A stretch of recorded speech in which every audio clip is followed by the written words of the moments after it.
Afternoon everyone, how are you all? It's Laura here from Sea Clear Counselling, and today I wanted to talk about our rules for living.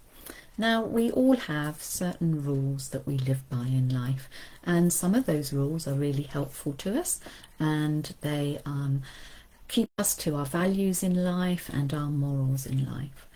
But some rules that we have set for ourselves can be really unhelpful and are actually leading to us feeling more anxious, more depressed, maybe frustrated and angry.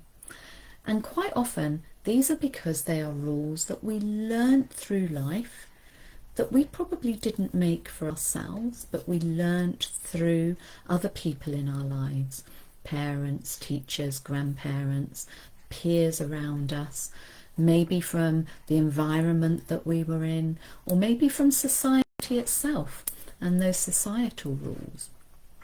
But they're not being helpful to us right now. And sometimes we have to work out which are those unhelpful rules and how we might be able to just amend them and perhaps be a little bit more flexible with them, rather than them being absolute 100% clear, rigid rules that we need to live by. Now, the rules that I'm talking about are the ones that say, if I do X, then Y is going to happen. So, for example, if I don't do my very best all the time, then I am a failure. If I don't please other people constantly, then they are going to reject me. If I make a mistake, then I am stupid. If I show how I really feel, then other people will judge me. Now, if these are rules that you stick by 100% of the time, then they are probably going to cause you some difficulty in life, because they can't be true 100% of the time. We can't all do our best all of the time, and it doesn't mean that when we don't do our best that we are a failure. We can't be pleasing other people all the time, and actually, will people reject us if sometimes we say no? When we make mistakes, everybody makes mistakes. Does that make us stupid?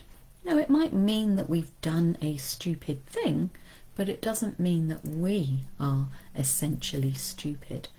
And very often when people share their emotions, how they're feeling with other people, it helps people to understand them better, and actually they don't judge. Now, we can't apply these rules all of the time to everyone. We have to be quite flexible with these rules, but quite often when we've made these our rules for living, we don't know how to be flexible with them, and we live very rigidly by them, and sometimes we're not even aware that we are living rigidly by those rules. And what allows us to know that we are being rigid with rules in life may be certain feelings that we get inside us. If we're feeling angry all the time, anxious all the time, in a low mood a lot of the time, frustrated a lot of the time, it may be that we are living by those rules and we're not being kind or compassionate or flexible with ourselves to do things another way that may be more helpful to us. So we keep doing the same unhelpful things because of the rules that we have, when actually we could be doing something slightly different and being a little bit more flexible, and life is a little bit easier for us. So do you know what rules of living you have created for yourself?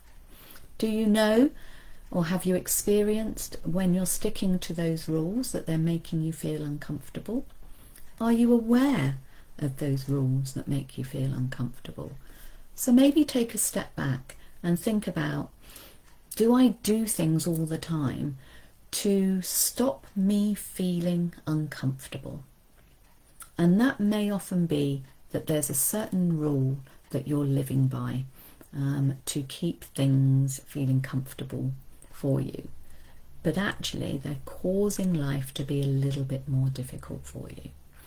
So if you're a people pleaser, or you're someone that is a perfectionist, or you're someone that holds in all your emotions all the time, this may be because you are living by certain rules. So take a step back, have a think about whether there are certain rules that you're rigidly sticking to, and then see if you can be a bit more flexible with those rules. Try something different, see if something different works for you, and you may find that your anxiety starts to decrease, your mood starts to enhance, and you're not feeling so angry and frustrated all the time. So think about what your rules of living are, if they're helpful or unhelpful rules for living, and if you identify some unhelpful rules for living, how can you be a little bit more flexible with them and maybe give yourself a little bit of kindness and compassion and leeway with those rules? Something for you to reflect on and think on this week. Hope that's been helpful, and I'll see you next week with more hints and tips on managing and reducing your anxiety. Bye for now.